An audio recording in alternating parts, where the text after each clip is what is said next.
Hi, everyone. I'm Ann Filippic with the White House Office of Public Engagement. You've just watched President Obama address a joint session of Congress at the U.S. Capitol. But don't go away because we are live here at the White House. And we have a stage full of senior administration officials who are here, and they're eager to take your questions about the president's speech. We're going to be here for the next 45 minutes or so as part of a special edition of Open for Questions. So we'll be taking your questions in a few different ways tonight. To get started, I have a number of questions here that came in online during the president's speech. You can also submit your questions online now and throughout the evening. To do so, if you're on Twitter, you can just use the hashtag WHChat. You can also go to Facebook. Just post your questions on the White House page. That's at facebook.com/White House. My colleague, Kevin Lewis, who's here, he's going to be watching for these throughout the night, and he's going to be selecting from your questions to include in our conversation this evening. And finally, you will notice this group here behind me. These guys just watched the president's speech from here at the White House, and we're going to be taking some of their questions too. So with that, we're going to go ahead and jump right into it, and we're going to introduce to you the policy experts. So Roberto, if you could take us away. Sure. Good evening, everyone. My name is Roberto Rodriguez. I'm the Special Assistant to the President for Education here at the White House Domestic Policy Council. Hi, I'm Portia Wu. I'm a Senior Policy Advisor for Mobility and Opportunity here at the White House. I work on labor issues. My name is Brian Deese. I'm the Deputy Director of the National Economic Council here at the White House. Hi, everyone. John Carson. I'm the Director of the Office of Public Engagement here at the White House. Great. And Kevin, could you get us started with our first question? Of course, if you're just joining us, you can send us your questions now on Twitter by replying to @WhiteHouse and using the hashtag WHChat. Okay, we have our first question here from Chris. Okay, panelists, what are the key parts of the president's proposal to get people back to work? And what compromises does the president offer to get these policies through Congress? Well, why don't I'll take a first cut at that. You all heard the president's speech, so I'll be brief. The president outlined a set of ideas in 4 basic areas. First, provide tax cuts to small business, which create the majority of jobs in this country. His plan would cut the payroll tax cut in half for small businesses next year, and it would eliminate the payroll tax cut entirely for firms who raise wages for their current employees or who add new jobs. Second, tax relief to working families. What the president said tonight was we not only need to continue the payroll tax relief that we've provided to 160 million families in this country this year, but we've got to expand it next year. Families over the course of this year have been hit by a number of headwinds, rising gas prices, rising food prices. They are struggling right now, and so we need to do better than leave this uncertainty about whether that tax cut is going to go away. We need to put $1,500 in the pockets of the typical family next year. Third, he talked about putting people back to work, teachers, veterans, the long-term unemployed, doing the work that we need to do to modernize and rebuild this country. He talked about repairing 35,000 schools, a third of the public schools in this country. He talked about concentrated efforts to look at these areas where we have the most foreclosures, which are dragging down property values and destroying communities, going in there and figuring out creative ways to put people to work rebuilding those communities. And he talked about repairing our roads, our bridges, our basic infrastructure. We have a real opportunity to both put people to work, particularly in the hard-hit construction sector, while at the same time increasing the competitiveness of our economy. And finally, the president talked about doing things particularly for those who are the hardest hit, those who are unemployed and who have been unemployed for long periods of time. He talked about extending unemployment insurance benefits, which we know is not only the right thing to do, it's the economically smart thing to do. But as we do that, to fundamentally reform how our unemployment insurance system works, to find new ways to get people back into the workforce and in good jobs. So those were the basic areas, and all of those areas are places where we can move right now. We know they'll create jobs, and to the end of the question, to Chris's question, in virtually all of these areas, these are ideas and these are concepts that Republicans and Democrats have supported. Some of them Republicans have come up with, some of them Democrats have come up with. This is the president's vision, but there is a lot of common ground here. And I think what you heard from him tonight, you heard it repeatedly, was let's get to work. Let's pass this bill. And if people have other ideas, then that's fine. But he's putting down his marker, and he's putting down a challenge to the Congress and to the American people that we can really get something done here. Great. Thanks, Brian. Let's grab one from that came in via Facebook during the president's speech. This one came from Robin Dirkswager, and her question is, my understanding is that the majority of workers work for small businesses, not corporations. Do small businesses get the same level of tax breaks large corporations get? We heard the president talk a lot about small businesses tonight. Brian, do you want to talk a little bit about that? Sure, and I'll be brief. In the American Jobs Act, small businesses get more tax benefits than large businesses do, and that's a function of the economic circumstances we face.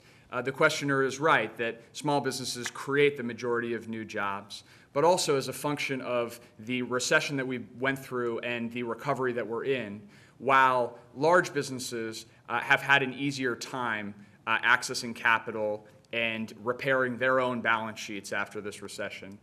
Small businesses are continuing to struggle. It's still very hard for small businesses to go out and get a line of credit or a home equity loan.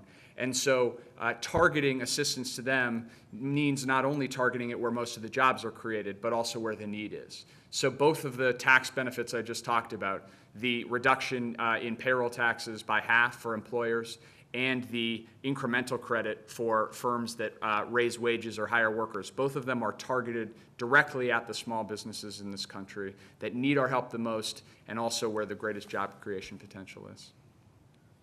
Great. Kevin, let's grab another one from online. Of course. What do we have here? Okay, how about this from Jill Dosh? Are you willing to cut regulations to improve the economy? You are pretty popular here with the economic questions. Well, you know what? Let's actually hear from Portia. I think you should hear from Portia. On cutting regulations? Well, I think the president obviously has undertaken a broad initiative, and the administration has, to look at regulations that might hinder economic growth. At the same time, he's made very clear that it's important that we not be a country, as he just said, that's part of a race to the bottom, that we should have safe workplaces, more modern workplaces, and cleaner air and water. So I think that we understand this is a tough time, and a lot of things need close scrutiny, and he's willing to look at everything and consider all ideas. That's excellent. Can we actually try someone from the audience this time? That would be great. How about right here? Hi, my name is Erin, and I'm in AmeriCorps Vista, and a lot of the work that we do is geared towards alleviating poverty. I know the economic recession has been especially hard on communities of color, and I was wondering if you could speak to President Obama's plan to address those communities. Thank you. Can I take that one? Yeah, go ahead, Portia. I think that President Obama's plan is very important for communities of color, and I would say that you heard the president mention an initiative to help low-income families and workers in particular, and I think that both of these items are very important. Those are the groups that have really been hit hardest by the recession and are continuing to face long-term unemployment in disproportionate numbers.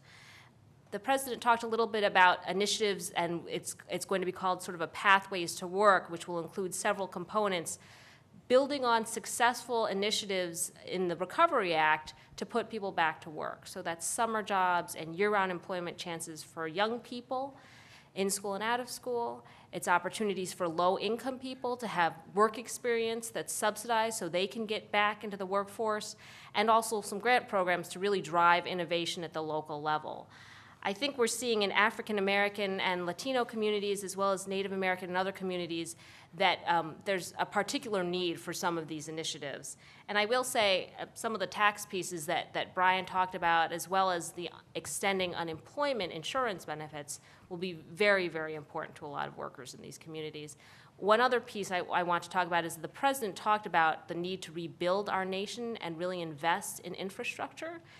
That's an incredibly important engine of economic growth. It's also important that traditionally disadvantaged communities have a chance at those jobs. And so one piece of that of his proposal there is to have local hiring where possible, is to provide opportunities for minority-owned and disadvantaged businesses to participate in contracts, and to increase training for groups who traditionally haven't had as many of those infrastructure jobs.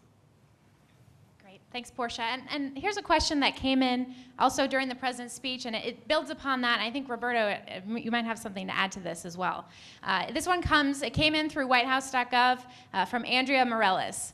She wrote, in President Obama's address this evening, he said that his plan will create jobs in America right now, is fair, and includes a focus on education. Where in this plan does it include first-generation and low-income students? And how does this plan provide poor families the opportunity to meet their responsibilities? Great. Well, thanks for the question. You know, the president has really called upon us to all work together to really be a nation that's racing to the top. And that contest to really win the future begins in our classrooms. That really begins in our schools. So this plan directly addresses that by really making sure that our teachers can remain in the classroom, that they can be a resource for our students. We've seen real unprecedented budget cuts at the state level, and those have disproportionately impacted our teachers and education in a real way. The president made some aid available last year through the Education Jobs Fund. Working with Congress, we were able to make sure that we averted layoffs for over 110,000 teachers. Tonight, the president's plan, as he proposed, really would invest $30 billion to make sure that we're keeping our teachers on the job in America's classrooms. That's one of the most important things we can do for our first-generation college goers, for our first-generation students coming through school, alongside making sure that we're reforming our schools and we're doing more to improve the quality of instruction so that all of our students are reaching college and career readiness. He also has talked a bit more about the importance of modernizing our schools. And we know that it's hard for us to really be a nation that's racing to the top if our kids are learning in overcrowded classrooms, in crumbling schools, if they lack access to meaningful technology for learning, if they don't have science labs to really develop those sharp skills in science, engineering, technology, mathematics. So the president's plan tonight also proposes $30 billion to modernize America's schools. And there's a great need there. We know that our school buildings are, on average, 40 years old, if not older. And we have a backlog that exceeds $200 billion in terms of the needs in our schools for modernization. So we'll directly address that, and hopefully we'll have more of our young people learning in safe, well-equipped classrooms and having great teachers at the helm. Great, thank you. Just a reminder to those that are just tuning in, if you are just joining us, you can submit your questions online right now. You can do that at Twitter by using the hashtag WHChat, or by posting your questions on our Facebook page, which is at facebook.com/Whitehouse. Kevin, why don't we take another one from online? Quick poll in the room. How many people here, how many of our guests are either recent grads or currently in college? Okay, for those of you who can't see this, it's just about everyone. So I have this great question here from Christopher Holland on Facebook. What is the president's plan to help students lower their debt, and get jobs sooner after college?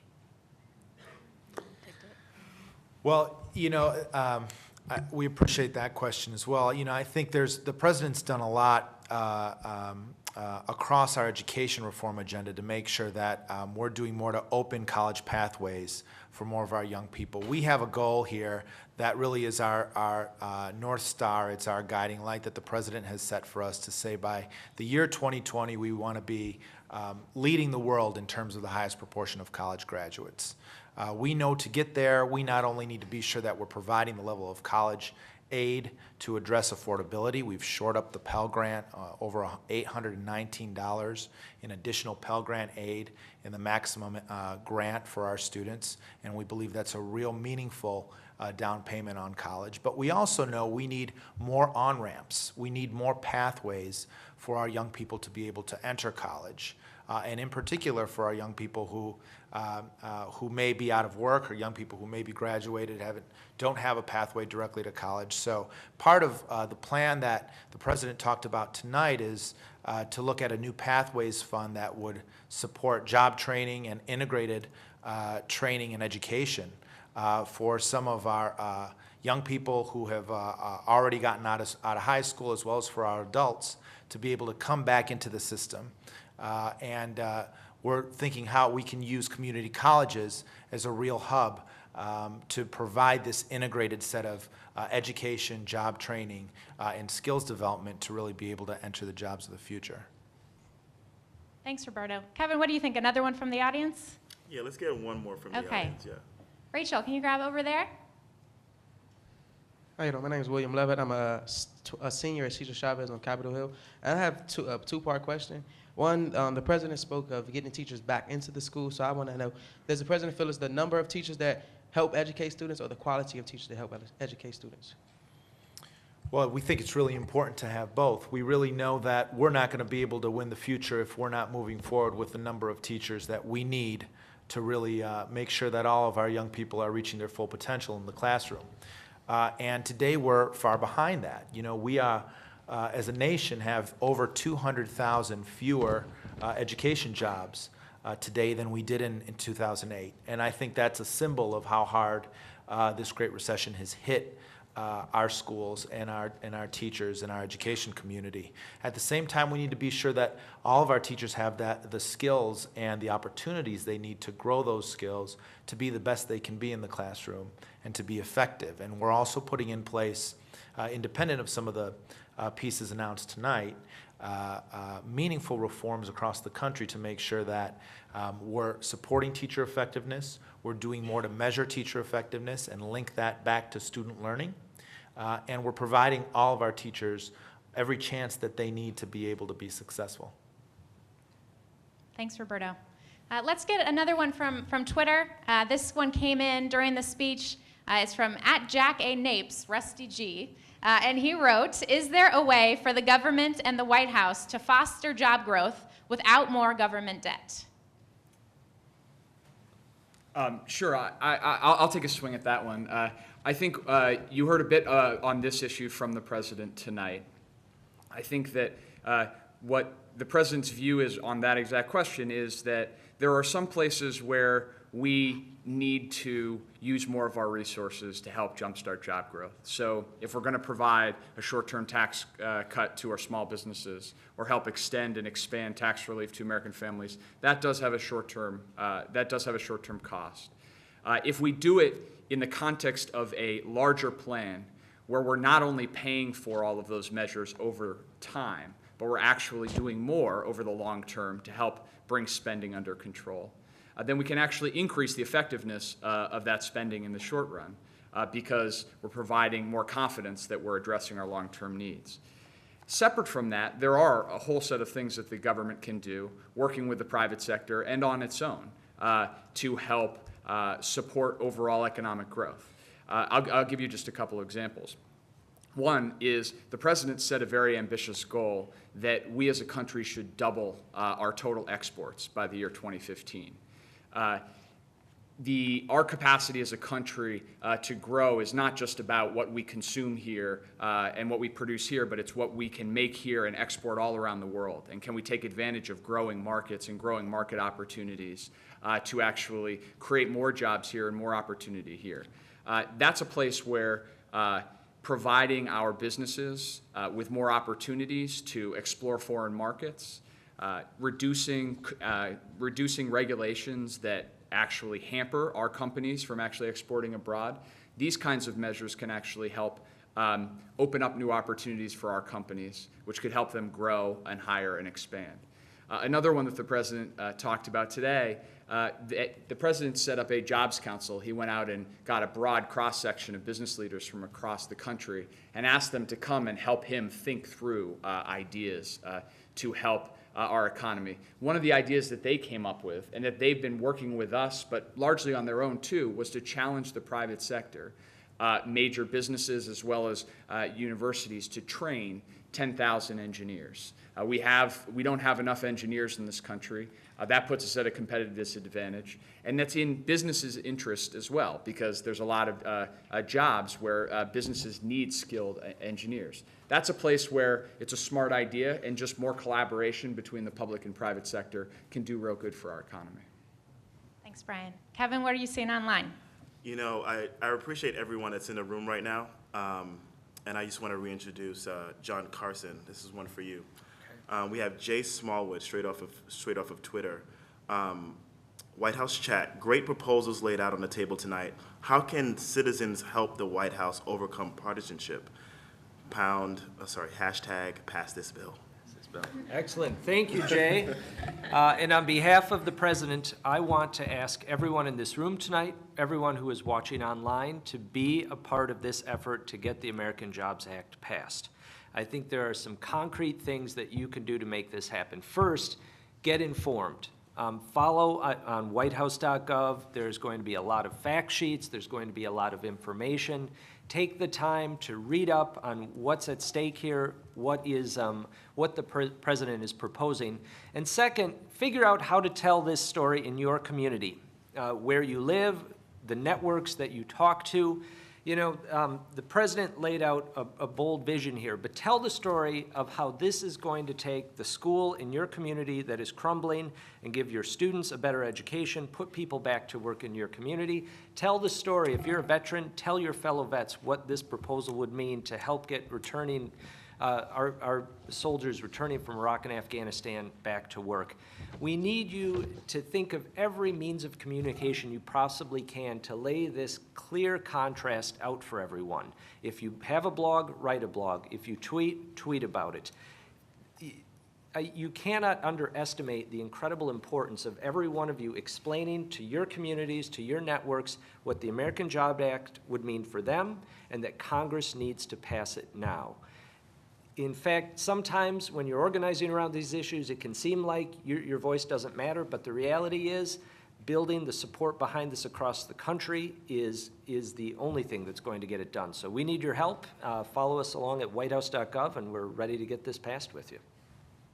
Thanks, John. I think we're going to take another question from the audience. First, again, just a reminder to anyone that's just joining us, if you have a question, you can submit it online. Kevin here is taking a look at Twitter and Facebook and pulling questions for the conversation. Through Twitter, you can use the hashtag WHChat.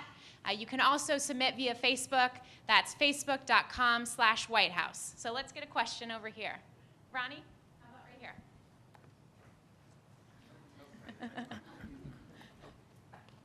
My name is Sean. I'm a college student from Southern California. My question is, how much will this bill cost? And also, what economic assumptions were made when you figured out how much it would cost? Sure. That's a great question. Sometimes people aren't as interested in the details, and I am interested in the details.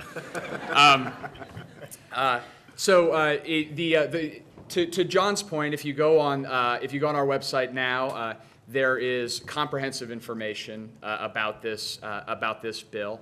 And shortly, early next week, we'll actually be sending legislation up to the Hill so that they can pass this bill.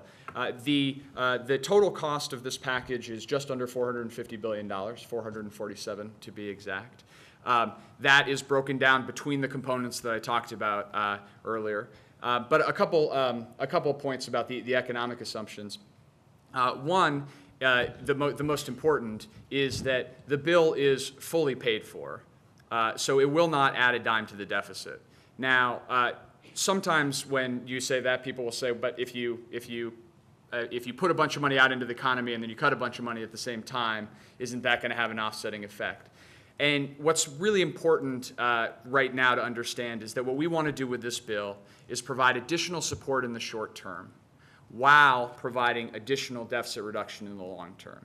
It's the right package for our economy right now, because right now our economy is not growing as fast as it needs to in the short term, but we do over the long term have a deficit problem that we have to deal with. And if we're able to tackle both, at the same time, then both will have a more meaningful effect on our economy. So the cost in the short term is real, but that's where you get the bang for the economy. And if we can pay for it over time, then we'll have the greatest impact. In terms of the assumptions that went into it, we've worked for quite some time now, looking at different proposals, analyzing them, going back and forth, responding to questions that the president had. And one of the things that happens when you have to put together actual legislation to put it down in front of Congress to pass is you've got to do a bunch of crossing your T's and dotting your I's. So each one of these proposals has been closely analyzed by our Office of Management and Budget, most of whom sit in this building that you're all in, and our Treasury Department on the tax side. And they're all buttoned up and ready to go, which is why we're ready to pass this bill. Thanks, Brian. Here's another good one. This came in via Facebook from Daniel Buke, and he writes, according to statistical trends, productivity has increased, yet income and wages have declined dramatically. Why is this the case, and what can we do to change this? I think, Brian, this one might be for you. Well, the question points to one of the central economic challenges that we face, which is one that is also very intuitive to the American people, which is that while we are facing a tough recovery from what was a brutal economic crisis, the economic challenges that we face are more deeply rooted. And so if you look back over the prior decade, even before we got into the crisis and the financial system froze up and we experienced those many months of really incredible uncertainty on the edge of going into a Great Depression at the end of 2008, the beginning of 2009. For years before that, we faced a situation where median wages in this country were falling. We went through the first expansion on record since World War II, where during a business cycle, workers' wages actually fell. And so we have a larger set of challenges about how can we create economic growth that actually is shared by the broad middle class in this country. And that's why you heard the president tonight, and really you've heard it's a central animating force of the president's his presidency and why he does what he does is we need to have a broader strategy to create that kind of shared growth. And that means that's part of the reason why the president took on health reform, even though it was a difficult thing to do, and why the health reform bill is so important, because if we can bring down health care costs, we can make sure that people get more of their compensation in wages rather than having health care eat up a larger and larger amount. It's why he's focused on a 21st century education system, as Roberto was talking about, because at the end of the day, having a strong and educated workforce is going to be the key to competing in an increasingly global economic environment. So the president's economic strategy is focused on a set of things we need to do right now, and that's what the American Jobs Act is all about. But the task that we have at hand is much broader. So we need to pass this bill. We need to get the rate of growth, economic growth and job growth up in the short term, but we have a lot of additional work to do as well. Brian, can I add a kind of non-economic or different kind of economic point to that? I think also the president has mentioned in recent days the importance of workers having a voice on the job and the ability to negotiate on a fair and even playing field for better salaries and better and safer working conditions through collective bargaining and elsewhere. And the president has also talked about problems of discrimination against the unemployed and people who have been out of work for a long time now having trouble getting back in the workforce. And he feels like that kind of unfairness is something that undercuts us, it impedes our economic growth and growth of workers' wages, and something that hurts all of us. Thanks, Portia. Just to let folks know at home, if you submitted a question and we haven't gotten to it yet, we are still going to be taking a number of questions this evening. But I want you to know that throughout the next couple days, administration officials are going to be continuing this conversation at whitehouse.gov. So you can continue to submit your questions there. You can also follow the White House Twitter account, which is @WhiteHouse, and you can get updates and information there as well. With that, Kevin, let's get another question from online. Okay, from Twitter, hashtag White House Chat, WH Chat. What role does organized labor play in assisting economic recovery? I guess I'll take that one. I think you heard the president talk about the important balance in these proposals and many of the things that he laid out, particularly investing in infrastructure, our highways, our roads, modernizing our schools, bringing teachers back on the job. I think organized labor has a very important role to play in supporting proposals like this that will clearly lead to hundreds of thousands of new jobs in our country and provide an important economic boost. Organized labor, I think, has played a role also in trying to help people get through these tough times. Organizing and collective bargaining is one way. Sometimes workers get together and decide they'll all take a small pay cut to save everyone's job. So they're an absolutely critical player at the table, a player to sort of represent workers' interests and be a partner with business to figure out how we can grow our economy and create more jobs. I think everybody really shares an interest in doing that. Thanks, Portia. Here's one from whitehouse.gov from Bob Chamberlain. He asks, we hear a lot that small business is the engine that drives the nation's economy. However, the nonprofit sector plays a critical role with the local communities they serve. How is the president's plan going to help support this key component of our community? John, do you want to take that one? Yes, that is a question that we heard a lot in the lead up to the president's speech. The role nonprofits play, especially at a difficult economic time like this in communities across the country, is absolutely crucial. That was recognized, Brian, correct me if I'm wrong, but the small business tax cut that the president mentioned that will help those small businesses also applies to nonprofits. In addition, things like the $15 billion that's included for Project Rebuild to the school modernization, nonprofits are going to play an absolutely crucial role in explaining to people in communities across the country what this plan is about. And when we pass this plan, whether it be helping rural schools apply for grants, disadvantaged communities in urban areas understand how to take advantage of this opportunity and rebuild their community, nonprofits are going to play an absolutely crucial role on that end as well.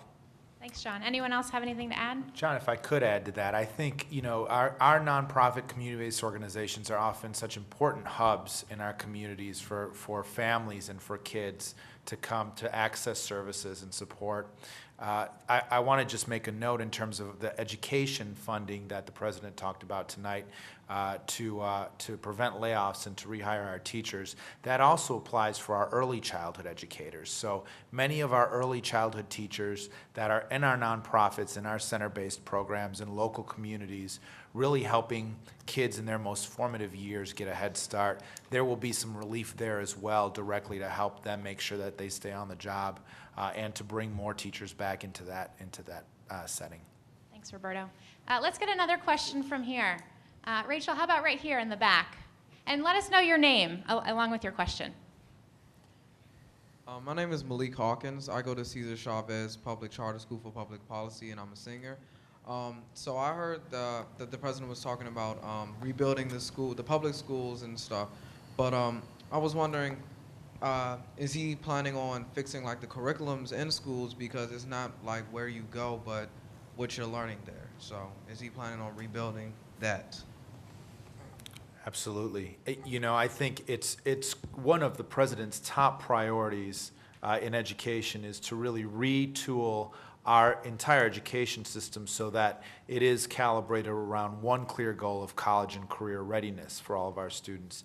And that means we need to do a better job of raising standards in our country.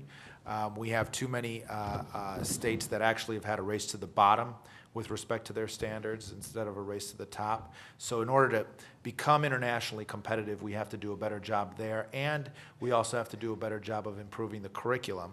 One of the most important areas we can do that is in science and in mathematics, and in really helping our young people use technology in the classroom to really unleash a whole new set of learning technologies and a whole new way of teaching. And we need to have modern schools that are going to be able to do that. We need schools of the 21st century to be able to really reach that goal. That dovetails directly with what the president has talked about tonight. We know we need to do a better job of equipping our schools with science labs and with the educational technologies that they'll need to be able to actually teach that advanced curriculum. That's something that we're really going to try to promote through this modernization fund and will continue to support through the president's education reforms. I like this question a lot because it's about what we as citizens can do in regards to what the president was talking about tonight. This came in through whitehouse.gov. Judith Kavanda, she asked, what can we, the citizens, do that we haven't done before to help America with job recovery? Who wants to take that one? John? Well, you can pass the American Jobs Act. And just to expand on that for a moment, this is a moment, I think, not just to pass this bill and get Americans back to work, but for communities across the country to come together, to organize, find those unusual allies in your community who can help highlight what this bill what this plan would do in your community. Build that organization, create those unusual alliances, and then keep working together. We've seen in some of the fights that we've had over the last 2 years, people come together to pass the Affordable Care Act who are still working together in their communities. Organizations like Young Invincibles, who are here tonight, who came together around other fights, who are now making their community better every day. So find those people in your community, your online network, who are going to organize with you to make your voices heard and demand passage of the American Jobs Act, and then keep working together to come up with creative ideas in your own community. Guys, I think we're on our lightning round now, okay? Can't wait. That means 2 minutes or under. Straight to the people. Okay, I'm on Twitter. There's so many great questions, and I want to try to get as many as possible in. Okay, this one's for you, Dees. 2 minutes. I'm ready. All right, here we go. This is from at Plantis. At Plantis, do spending cuts have the same sort of effect on the debt as revenue increases? What's the difference? It's a good question. In very technical terms, you can reduce the deficit in two ways. You can either reduce by $1 the amount that the government spends out, or you can increase by $1 the amount that the government takes in revenue. But obviously, the type of spending and the type of revenue that you choose makes a big difference economically in terms of what the impact will be for economic growth and what the impact will be ultimately for the deficit. So again, just to go back very briefly to the basic strategy that the president outlined, which is that we have to do more in the short term. We have to get job growth going more in the short term. And we have to couple that with some tough spending discipline and some decisions about revenue increases, particularly for the highest income Americans over the long term. That's the right economic strategy. That's what's embodied in this plan, and I think that that's the right approach.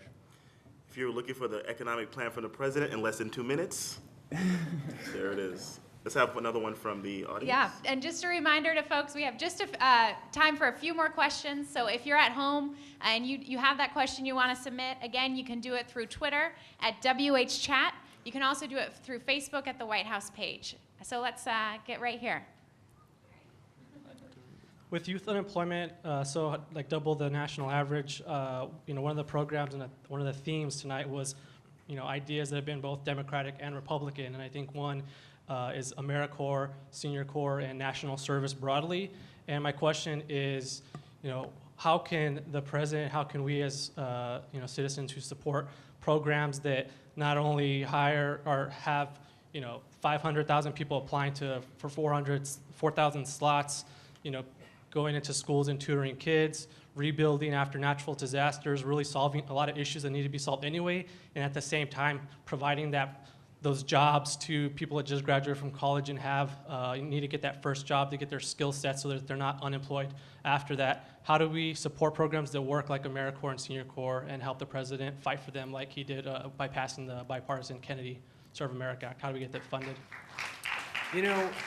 This is just one of those moments in history where this country is going to can go in two very different directions. And the president has laid out the American Jobs Act that is a clear, concrete vision. People can understand what it'll do in its community.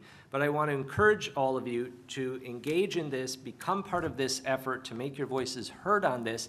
But while you're doing that, get informed on everything else that's going on. You mentioned AmeriCorps, Teach for America. All of these are programs that are supported by the Corporation for National and Community Service. We have this effort to pass the American Jobs Act, but as many of you know, there's lots of other things going on at the same time. The Republican proposal in Congress is to eliminate the entire Corporation for National and Community Service, which would take away all the funding for these incredibly important programs at this time. As you're engaging people in your networks, in your communities, young people across the country, explain what the American Jobs Act would do, but tie it together with these other things that are going on. Use this opportunity not just to help us get this passed, but to get organized, to get creative, and bring more people into civic engagement. It's both the challenge that we need to meet right now, but it's the opportunity as well. Here's a question I think it's important to ask because I think we can clarify for some folks and clear up some questions out there. This one came through on Facebook from Heidi Eisenheim, and she says, a bit skeptically, she says, "We still haven't paid for the last stimulus. Why should Americans agree to another stimulus that's supposed to fix the exact same problems the last one was supposed to fix?" Brian, can you talk to that one? Sure, and I will. I'll do it quickly. First, I don't think the American people should accept the American Jobs Act if it doesn't come with credible measures that pay for it 100% over the long term. And that's why the president's going to put forward a plan to do exactly that. Second, the Recovery Act was incredibly successful at breaking the back of what was a brutal recession. We did not know at the time, and virtually every economist in the country did not understand at the time just how terrible this recession was, just how strong the contraction was. We lost 8 million jobs in the period just before the president came into office and just after he came out of office. Digging out of that hole is hard. The Recovery Act, the steps the president took to stabilize the financial system, to save the American auto industry, were all crucially important in keeping us from going into a Great Depression. But this is hard. We have a big hole to dig out of, and we need to do more. So I think it's right for the American people to demand that we get this right. And one of the ways we need to get this right is to do more for jobs in the short term. We have to pay for it over the long term. That's what this plan would do. Okay, continuing our lightning round. I have a question from My Brooklyn Report. Okay, what policy initiatives will be in the jobs bill for special job placement emphasis on communities who've experienced far worse under this economy? I think the question might be a little similar to one we heard earlier about what's happening in disadvantaged communities. And I know there are a couple pieces that are in the President's Jobs Plan that are worth highlighting. First of all, the Pathways to Work Fund, which puts money down to the states and local areas, is based on, the money is going to go where the unemployment is worst. So that's where these new jobs, subsidized employment, opportunities for young people in the summer and during the year, and also opportunities for states and localities to try creative new things, to put lower income people back to work. That's where that money is going to go. It's really going to target those communities, as well as some of the pieces I talked about earlier with transportation infrastructure, and also with the Neighborhood Stabilization Fund, investments in communities where there have been high levels of home foreclosure and there maybe a lot of abandoned buildings. That's ways of both creating jobs and trying to improve neighborhoods and improve communities. Excellent, thank you. I want to be sure to get at least one more question from the audience. How about in the back, Ronnie? Hello, I'm Jorge Hilar with the Congressional Hispanic Caucus Institute. Should this act pass, 35,000 public schools will undergo reparations and renovations. But I'm curious to know, and I think, Ms. Wu, you touched base that the money was going to go to unemployment and such. Would it be that the money will go to the schools with the least and with the lowest education, or with the worst infrastructure and the ones that need the most reparations? Well, thanks, Jorge. You know, it's important that we really get this relief out for school modernization across the country. And so the president's plan would prioritize getting these dollars down quickly, first and foremost, to our cities. And then would also make sure that our states have some flexibility to be able to prioritize urgent projects and projects that are backlogged, that are long overdue, and would give them some ability to also prioritize projects in a number of our rural communities and rural areas where there are long overdue needs around school modernization. So the answer is there will be dollars that will really go out across the country. Ultimately, we'll see dollars to a large proportion, almost 95% of our school districts, and there'll be an opportunity for those districts to really prioritize those dollars to the projects that really need them the most.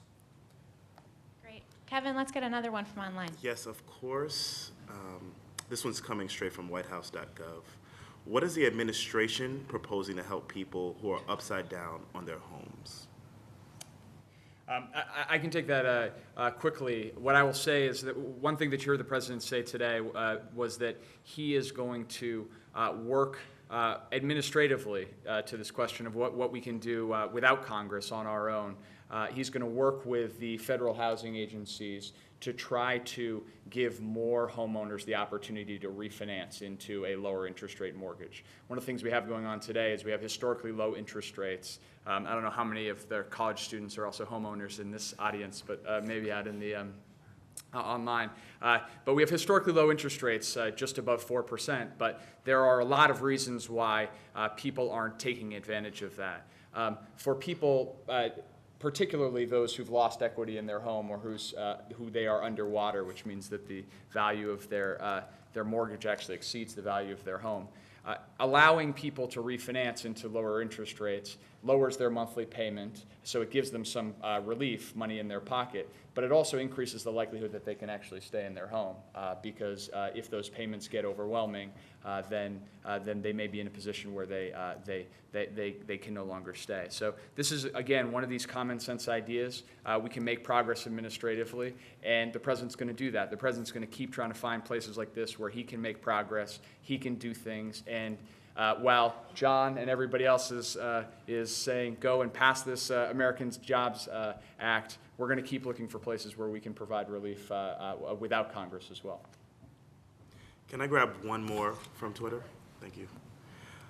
Okay, this one is from Savani Yastanti. What can we do individually to help jumpstart the volunteer before hiring initiative in our states? Don't everyone jump in at one time. Well, I think the questioner may have stumped the panel. So I'm not familiar with the Volunteer Before Hiring Initiative. I think they're referring to our Pathways to Work proposal, flexibility on UI. That may be. I'd be happy to take. Let's construe the question to mean that. That's because I've been eager to talk about that proposal. The president did mention in his speech that we're going to include in this plan some really innovative reforms to the unemployment insurance system. Some of the biggest reforms we've seen in 40 years, really trying to make that system a reemployment system. There are some states, and he named Georgia, but there are many others who are doing this, have used their unemployment systems to provide an opportunity for people to get short-term training and hopefully with a move into permanent employment. And we're creating a fund, the Reemployment Now Fund, that would encourage states to look at that practice, lots of other practices, intensive reemployment services, counseling, career help, skills brush up, as well as ideas like, we're going to call it a bridge to work, where people would have the opportunity to work for a short time at a potential new employer that gives someone who's been out of work for a long time, this would be for long-term unemployed, a chance to get back in the game, brush up their skills, show an employer what they can do. That's what a lot of long-term unemployed are saying, is just give me a chance, I need a shot. And so this would provide that. It would give employers a chance to bring people on, even as they're nervous about hiring, with some financial support from the UI program. So it's an experimental idea, but one we think shows a lot of promise. And so I think the question was, how can we help? You know, this will be carried out at the state level, so people should talk with folks in their states if they're interested. Thanks, Okay, Portia. it sounds like we're about 50 minutes in. How many questions I think we have do you think? time for one last question. One last question. Okay, And here we Kevin, go. if it's okay with you, I think we should do it from here in the This audience. is a great audience. Let's go. These guys, okay. How about right over here? Hi, my name is Samantha Zwirling, and I'm from the University of Maryland. And I was just wondering if there's anything in the president's plan for green infrastructure to create American jobs and clean American energy. It's that's a great question. The short answer is yes, and there are a couple of places where that's the case. First, you've heard Roberto and a number of us talk about the effort to modernize at least 35,000 schools. One of the key investments that we can make in our schools is to actually improve the energy efficiency of the schools. It's a win on a number of levels. It reduces energy costs for school systems, so it brings down costs. It actually improves the health of a school environment. And it puts people to work immediately. You heard the president talk today about people putting in more energy efficient insulation and windows into schools. Those are jobs that are well suited to people who are unemployed, particularly in the construction industry. Another place where there's a real opportunity to do that is in what the president talked about, creating an infrastructure fund. Some people refer to this as an infrastructure bank, where you prioritize projects of national significance. You get away from the sort of earmarking and the traditional way of funding infrastructure. And some of those projects of national significance are ones that focus on our clean energy infrastructure and our energy infrastructure. And so if we could get that bank in place, which is a proposal that has bipartisan support and really a growing bipartisan support, that would provide a platform to support those kinds of projects at a national level as well. If I could just break the 2-minute rule for a second. One other key area, well, just one other quick thing is I think the investment in transit in our cities is going to be a crucial investment as well. But here's the thing. The President laid out his vision tonight, the American Jobs Act. The House Republicans, Majority Leader Cantor, laid out their vision for job creation about a week and a half ago. And it was primarily rolling back protections that Americans enjoy to protect clean air, clean water, workplace safety. So we'd ask you to lay out this contrast, a vision for putting people back to work and rolling back protections to levels we haven't seen since before we had the Clean Air and Clean Water Act. Thanks, John. All right, with that, I think that's all we have time for. We could go on for a while. I want to say thanks to our panel. Thank you, guys. Thanks to Kevin, co-moderator, and to our great audience, and most of all to everyone tuning in from home. We really appreciate you being part of this conversation. Just a reminder that if we didn't have time to get to your question tonight, never fear, you still have the opportunity to participate in the conversation online at whitehouse.gov over the next few days. Again, you can follow the White House Twitter account, which is @WhiteHouse. You can go to whitehouse.gov and keep in touch for updates as we go forwards. Thanks so much for joining tonight.